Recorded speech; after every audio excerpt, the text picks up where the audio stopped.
Nessa unidade 3, detalharemos um pouco em relação ao capítulo 4. O capítulo 4, nós vamos falar um pouco das faces, das ramificações artísticas, as artes visuais, a música, a dança e o teatro. E falar das ramificações artísticas e também de sugestões práticas de trabalho com as ramificações artísticas, que isso sim é verdadeiramente um prazer.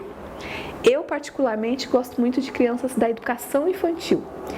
E eu acho que o encanto que elas estabelecem ao trabalhar com as artes, né, seja com artes visuais, seja com a dança, né, seja numa atividade rítmica, seja cantando, seja dramatizando no faz de conta delas, porque as crianças da educação infantil, elas dramatizam nos seus faz de contas, nas suas brincadeiras, né? Elas são muito interessantes. Então, vocês vão perceber que o enfoque das sugestões que são apresentadas no capítulo 4, eles estão voltados para uma perspectiva mais lúdica e de enquadramento realmente de uma vivência prazerosa da arte. Porque o ambiente da escola, de séries iniciais, né, em geral, e do ensino fundamental, ele já é um ambiente mais austero, mais rígido.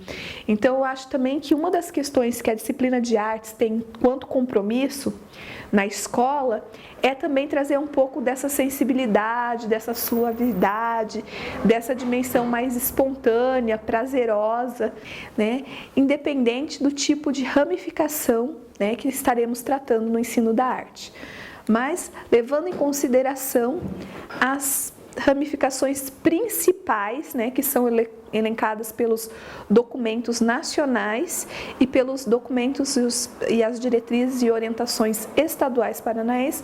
Basicamente, embora nós apresentamos todas as diversas linguagens aí para dar um conhecimento geral, né, a vocês enquanto educadores, enquanto estudiosos desta disciplina, nós vamos dar um enfoque verticalizado mais à questão das artes visuais, da música, da dança e do teatro. E vamos falar, então, ao longo do livro, falamos um pouquinho dos elementos estruturantes de cada uma delas. Então, com relação às artes visuais, basicamente a gente vai trabalhar um pouco essa questão das formas, das cores, das linhas, da questão da imagem, da constituição da imagem, na pintura, na escultura, no grafismo, né, o desenho, essa questão da dimensão da arte, essa arte visual, que também, né, tem essa questão desse enquadramento de performance, instalação e outros norteadores. Então, em relação à questão do trabalho com arte e a prática educativa com arte, às vezes também uma preocupação dos educadores em geral é com a questão da inovação. O que fazer para inovar no ensino da arte, qual é a atividade maravilhosa que a gente possa estar fazendo, mas às vezes alguns materiais muito simples que estão no cotidiano da escola podem ser utilizados. Então, eu vou mostrar aqui para vocês um pouquinho essa questão desse livro de literatura infantil da Patrick MacDonald, que é Arthur Faz Arte.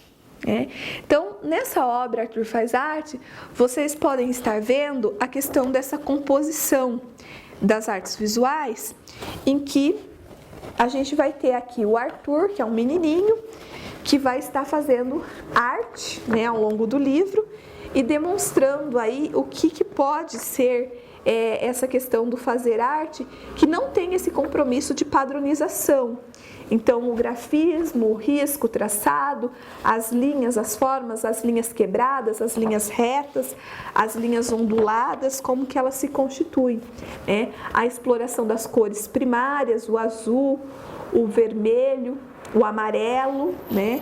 Essa exploração das formas, que tipo de formas pode estar aparecendo, os borrões, essa questão das formas onduladas. Então, nesse livro de literatura infantil, a gente vai ter essa questão dessa movimentação do Arthur constituindo toda uma expressão artística em que ele vai utilizar formas, linhas e organizações sistêmicas na composição daquilo que ao longo da trajetória do livro de literatura ele constitui isso enquanto arte. E no final a gente tem aí algo muito colorido e algo muito espontâneo. E essa história eu pude trabalhá-la com crianças também. E nesse sentido, com um material de baixo custo, que é o que geral nós temos nas escolas públicas, fazendo esses livrinhos com a capa de papel pardo e as folhas internas de sulfite colorido. E cada uma das crianças, então, puderam ser os meus Artures e fazer arte. Então, o Adrian faz arte, o Eric faz arte, a Kathleen faz arte, né? O Gustavo fazendo arte. Aqui a gente tem algumas exemplificações que até vocês podem ver essa questão desse colorido muito próprio da criança.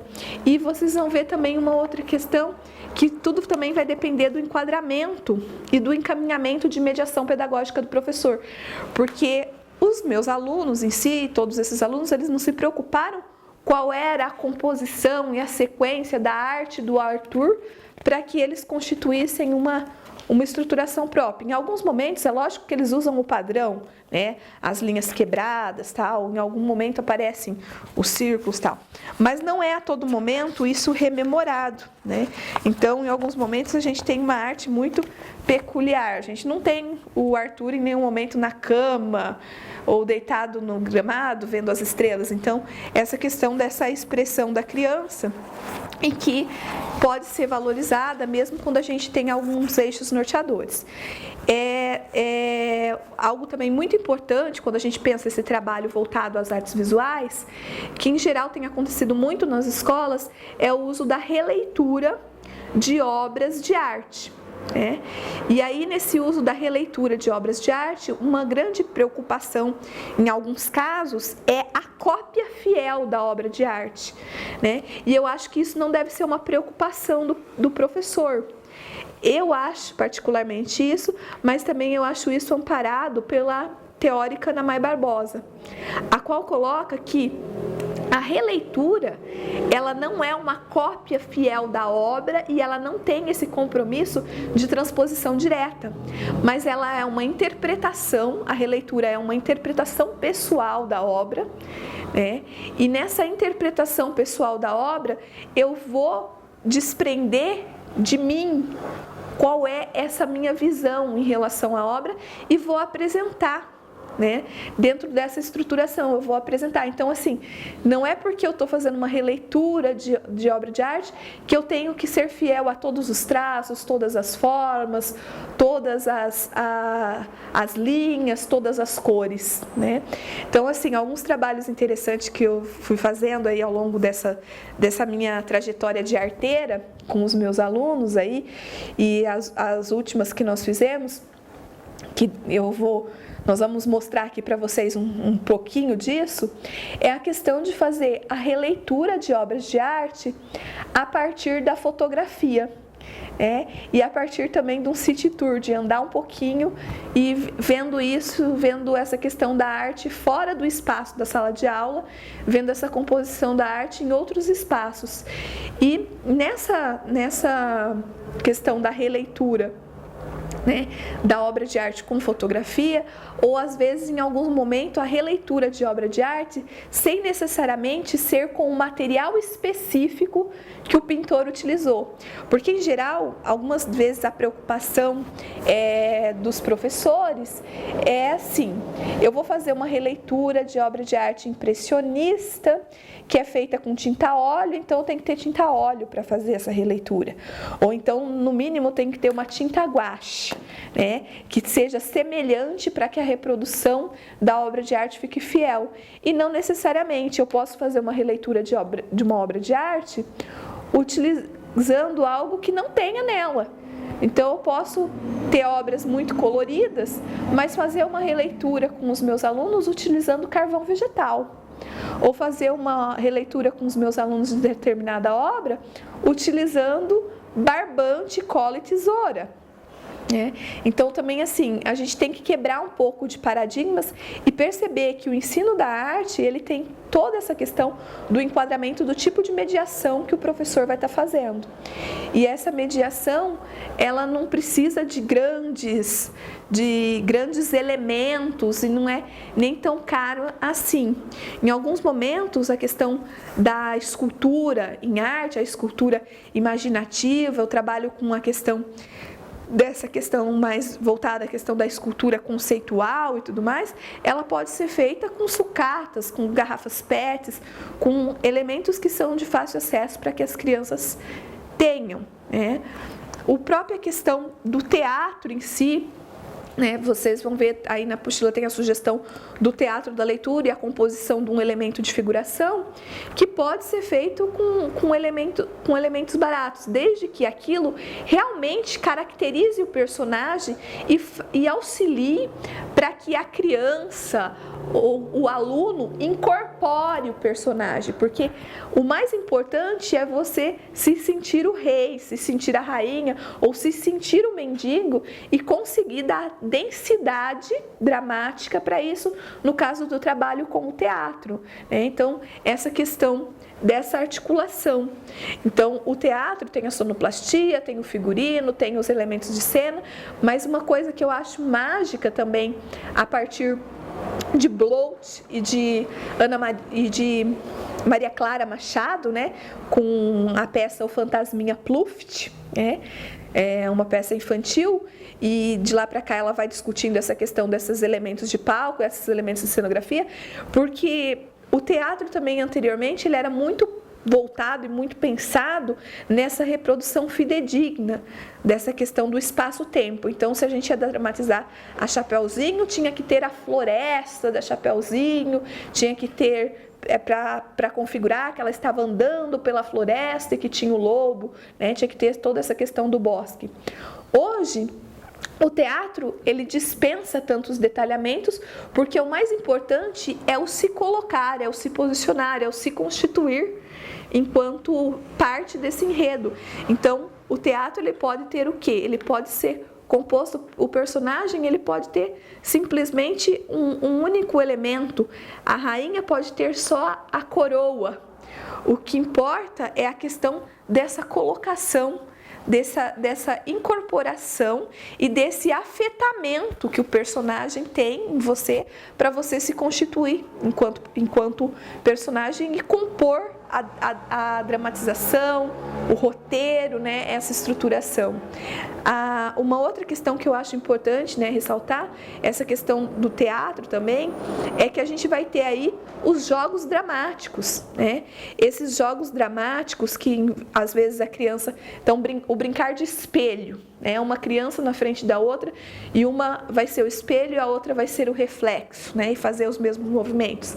Essa questão do jogo dramático, ela não tem um enredo, mas ao mesmo tempo ela faz o quê? Essa criança conseguir essa reprodução do movimento que é se constituir na performance de se colocar no lugar do outro. E tudo isso é muito importante, Na educação infantil a gente vai brincar o quê? De jogos livres, Então assim, o passeio imaginário. Então, vamos caçar ursinho? Vamos falar para as crianças. E as crianças vão falar, vamos, Então vamos. Isso é um exemplo de jogo dramático. Então, vamos caçar ursinho. Vamos fazer os passos de que estamos indo caçar ursinho. Nossa, um rio! O que fazer? Vamos ter que nadar. Tchá, tchá, tchá, tchá. Ai, cansei. Vamos caçar ursinho? Então vamos! E continuamos a trajetória na caçada do ursinho. Nossa, uma montanha! Ai, vamos ter que escalar. Tchá, tchá, tchá, tchá. Ai, cansei. Vamos caçar ursinho? Vamos, então vamos. Nossa, uma manada de elefante! Acho que vamos ter que apertar o passo. Então, é um jogo dramático, é uma brincadeira, a gente vai o quê? Fazendo com que as crianças entrem nessa dimensão, nesse dimensionamento. No nosso livro a gente tem lá mais uma historinha que é o boneco de borracha, né? Dentro dessa dinâmica de jogos dramáticos que podem ser trabalhados e que faz o quê? A criança realmente ir pensando nessa incorporação, que é a incorporação no teatro do personagem, ela está na incorporação do movimento, ela está na incorporação da densidade, ela está na incorporação da fala, e isso pode ser trabalhado desde muito pequeno. E essas questões, elas não têm idades, né? Ela não tem essa questão, porque mesmo, embora você pense, não, mas esse jogo dramático é muito infantilizado, né? A gente tem aqui a FAT, né? Que é a nossa terceira idade, funcionando aqui na universidade, e em alguns momentos as meninas do curso de pedagogia, elas fazem integração, né, fazendo as suas participações na FAT. E em alguns momentos elas fazem essas participações mais lúdicas.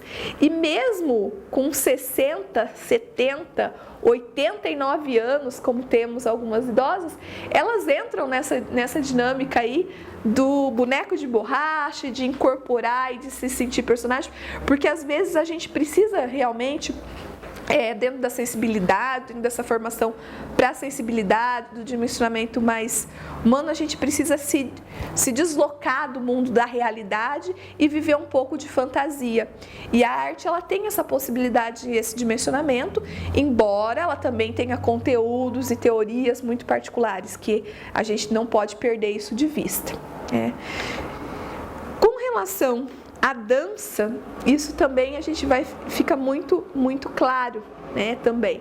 Então, essa questão da dimensão da dança, em que a gente tem aí proposições de algumas sugestões para vocês também, né, na apostila, tratando essa questão do corpo e dessa magnitude do corpo, do deslocamento do corpo no espaço, a questão de algumas atividades rítmicas, a questão de algumas danças, né, agora nesse momento aqui que nós estamos aí no processo dessa disciplina, nós estamos aí numa fase das festas juninas, né, das danças típicas que se interligam com as festas juninas e tudo mais, e a gente tem essa questão desse dimensionamento do se deslocar, né, no espaço e tudo mais. Então, essa vivência, a arte, ela tem todo esse sentido da vivência sensorial, da vivência corpórea, da vivência do olfato, do tato, do sentir a arte, do visualizar a arte, dessa exploração da arte. Mas uma questão também que a gente não pode, né, quando fala que ela tem todas essas dimensões dos sentidos, a gente pode pensar que então as pessoas com necessidades educacionais especiais, né, o cego, o surdo, um com dificuldade motora, que eles não podem experimentar arte. Não é disso que nós estamos falando, eles podem experimentar artes, mas eles vão experimentar artes com outros enquadramentos, né?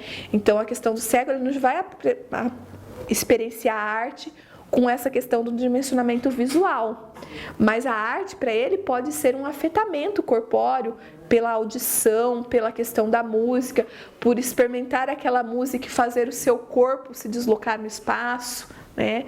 E realmente sentir isso com essa questão da sensibilidade. Por outro lado, o surdo, ele não vai ter essa possibilidade, mas ao mesmo tempo ele pode ser trabalhado com ele texturas, algo mais palpável, visual e tudo mais, que ele pode estar então também se interligando com a arte. Então, assim, a arte, ela vai da educação infantil ao fim da vida, ela não tem idade, ela tem esse dimensionamento muito de integralidade. E nesse sentido, quando a gente pensa na música e no gosto musical também que se constitui, a gente vai ter as músicas mais clássicas, as músicas mais populares, e a questão da formação do gosto musical, né, que é uma das questões que a gente tem que procurar constituir na escola. e entender a música não só pela perspectiva da letra, né? Hoje a gente tem muitos funks e músicas que não dizem nada, o quadradinho de 8 e etc, né, e tal. E algumas músicas que nem vem ao caso ficar detalhando, que senão o know-how é grande. Mas essa questão das músicas, algumas músicas que a gente fala que são esvaziadas de sentido, mas também a gente não pode perder de vista que essa é a cultura de massa que a criança tem contato no âmbito de contexto de vivência social. E isso acaba sendo trazido para dentro da escola e pode ser o ponto de partida para uma exploração maior.